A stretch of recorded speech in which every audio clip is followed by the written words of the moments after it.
Hey everybody, Dr. Jeff Rickenbaugh back here with you on another Tips Tuesday, where each week I bring you one tip for dealing with those difficult people in your life that just continue to do the things that we don't want them to do and don't do the things that we do want them to do.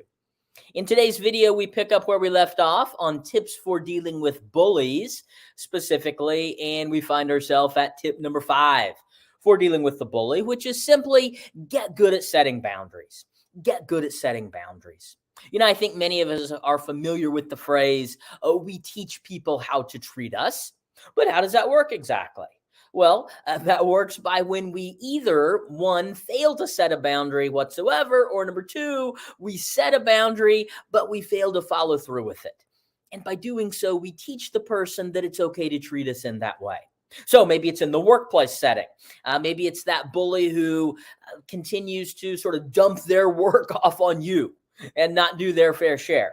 Now, depending upon our relationship to them, we need to approach that differently. Those are issues that I work with all the time with clients in my individual coaching. For instance, maybe the bully is an employee that's on one of our teams. Maybe we're the management, we're the supervisor.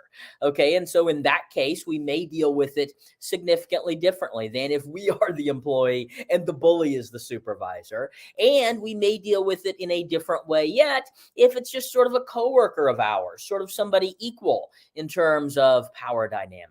But regardless of our relationship status, sort of to the person in terms of the hierarchy, there are effective ways to send people the message that these are my boundaries and they need to be taken seriously and no longer be treated poorly by people. I always tell people that we can't keep people from being jerks, okay, but we can keep them from being jerks to us.